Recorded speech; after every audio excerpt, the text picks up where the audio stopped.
And Malik Nabors, is he a top 10 wide receiver already? Because that's the conversation that people are having right now.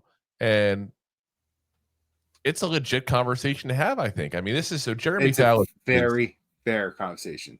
Yeah, Jeremy Fowler did his top 10 wide receivers in the NFL there. And we talked about it before. Like, where would you put Nabors? Like, you probably maybe not top 5, probably in the top 10. Well, they put him at number 7. Now, keep in mind, when Fowler's doing this, he's talking to executives and getting their feedback on stuff specifically. So, what he said was, Nabors has the NFL's full attention, surpassing 100 catches and 1,200 yards as a rookie in one of the league's worst offenses with 4 different quarterbacks is rock climbing on stilts difficult.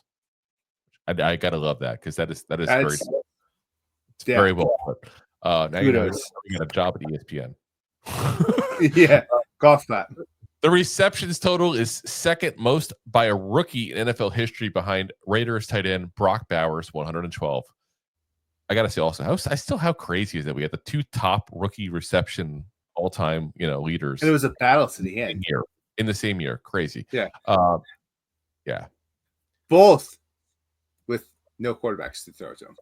Very true. That's a very valid point.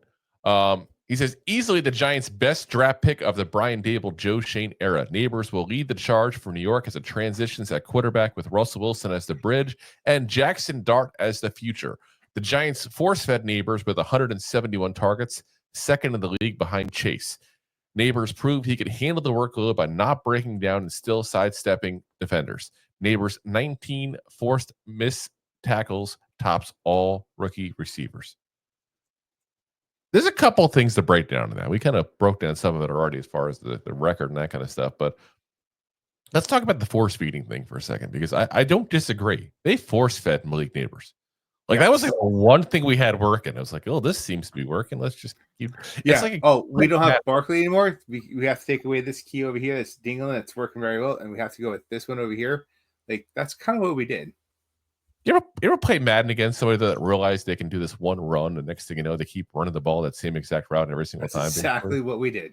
That's exactly what we did. We kept on this, and it was like short hook routes and stuff like that. And then he just kind of tried to turn up the field and make the one guy miss and try to get a 5-yard gain into a 12-yard gain, basically, kind of situation. That's what it was. But, we can't be doing that. Like, point blank, we cannot be forcing the ball like that, because that's insane. First off, we're going to get him killed, which we'll get to the injury stuff in a second, but we're going to get him killed doing that. Like, he's not a big guy. I understand he's a tough guy for his size. Like, there's no doubt about that. Very Steve Smith-esque kind of thing. You know what I mean? And Carolina Steve Smith, not New York Steve Smith, just to be clear. A little bit undersized, but the guy doesn't play like he is. But the problem is, if you keep force feeding him like that, he's going to have issues that are coming because of the size. Plus, on top of that, you're not going to get the production you should. You're going to get the quantity, not the quality. Correct. Because they're expecting it, And listen, he's still a project as well. Again, second-year guy. He's still going to be improving different things. I think his route running still needs a little bit of work, and that's not me trying to, nitpick him, because he's still a freaking amazing receiver. I'm just, if I have to pick one thing specifically, there were a couple of turns that I thought could have been a little tighter, and I think that would help him overall. But that force, forcing the ball to Nabors over and over and over again just cannot happen, because defenses will figure out that that's all you got. Now, I think we have more on this team. I think we just had a crappy quarterback that kept on trying to throw the ball to the one guy he thought if he got anywhere close to it, he might catch it, basically. Pretty much. It's like that. It's like bowling with bumpers. Yeah. And he's the bumper. Yeah. Now, the last thing is proved he can handle the workload by not breaking down and still sidestepping defenders. First off, great at sidestepping defenders. Great at making the first guy miss. There's a lot of times he really did great, stuff there. But my whole thing is the did not break down thing. Yes, he was injured for much of the year. Like, he may not have broke down, but he was creeping his way to the finish line. Like, that's a legitimate statement there, And again, he's as young as he's ever going to be. Obviously, none of us win with Father Time there. He missed 2 games because of injuries. He had times in games you could tell he was injured. It's just I think that if you put him to that kind of workload, year in, year out, it's almost like the RG3 kind of situation. I'm not trying to say you're going to ruin his career from putting him through an injury, but you are going to run the risk of that.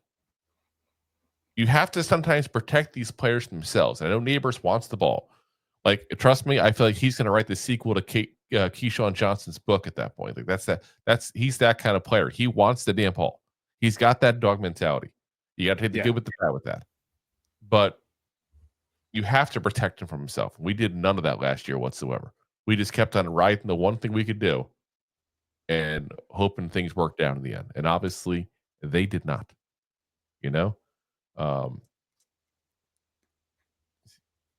Jace says, I think he'll be fine in the field, okay, but the team and this is him talking about Russell Wilson. We'll skip Russell Wilson.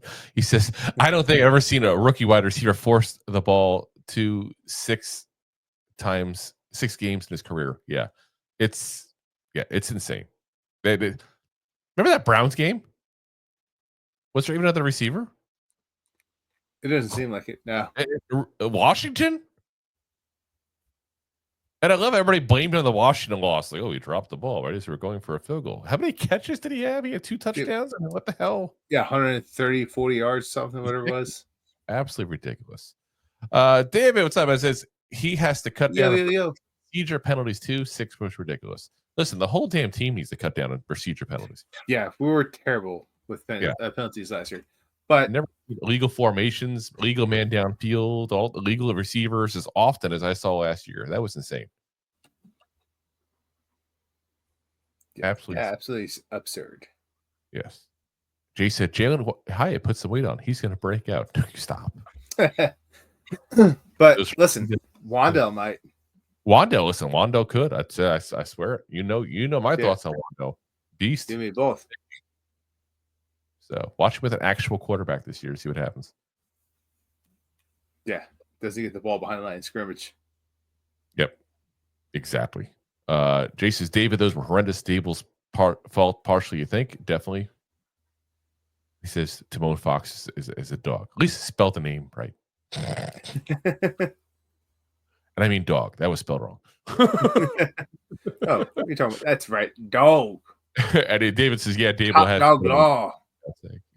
Yeah, like I said, I think what you're going to see is you're actually going to see an uptick in his production, but a downtick in his targets. Yes. And a lot of that's going to be is how many deep shots was this kid wide open for last year? And DJ just couldn't get the ball. Well, you're 100% right. I think there's going to be the value of his fantasy point wise PPR. There's going to be less times he's going to be targeted through the game. Yep. But because of that, I think when he's targeted, he's going to be more at a success rate because as Slayton's running down the field and same with Nabors and maybe or maybe not with Hyatt. Yep. There's going to be 1 or 2 other guys down the field besides Nabors that could get the ball thrown to him downfield. Which no one respects the Giants to throw the ball downfield. No. We also got Wan'Dale in the slot. We also got Bellinger and we got Theo. Like, there's a lot of weapons where you could actually mix that up. Oh, yes, that's right. We also got a running game, too. So, you may only see 100 targets, 120 targets Nabors this year, but I think his catch ratio will be higher and he's going to get more productivity out of his yak yards. Yep. Because of it. And those deep bombs. That's what I'm saying. You're going to have to respect the deep bomb. You're also going to have to respect the ability that Nabors isn't going to be the only guy throwing the ball like he was last year. Throw the ball too, not throwing. Yeah. Thrown. The past tense. Throw, not throw in. Thrown. Like past tense. Youths. You see, what's the youth? Yeah.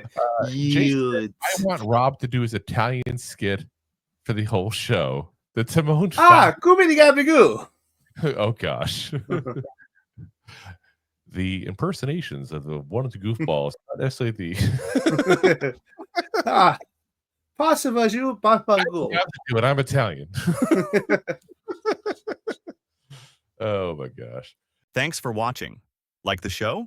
Of course you do, or you would have turned it off by now and not be hearing me. There are plenty of ways to support the show. YouTube is the best place to join us, and we offer memberships there with fun benefits like custom emojis and early access to video clips. Of course, there you can also send super chats and stickers to send one-time support payments. The best way to support the show is to buy these drunk idiots beers at buymeacoffee.com/2giantgoofballs. Along with one-time support payments, there are also monthly plans, so you can continue to help kill their livers each month. You can also show people that you are a goofball by visiting our store at 2giantgoofballs-shop.fourthwall.com.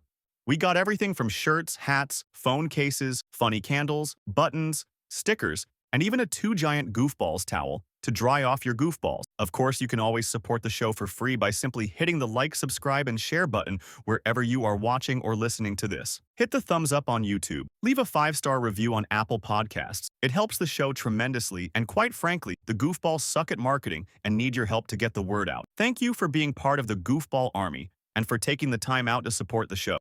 If you like that clip, then you will love the full episodes too. Find us on your favorite podcast app and look for us on all your favorite social media platforms. Thanks so much. Please, I'm begging you. Please subscribe.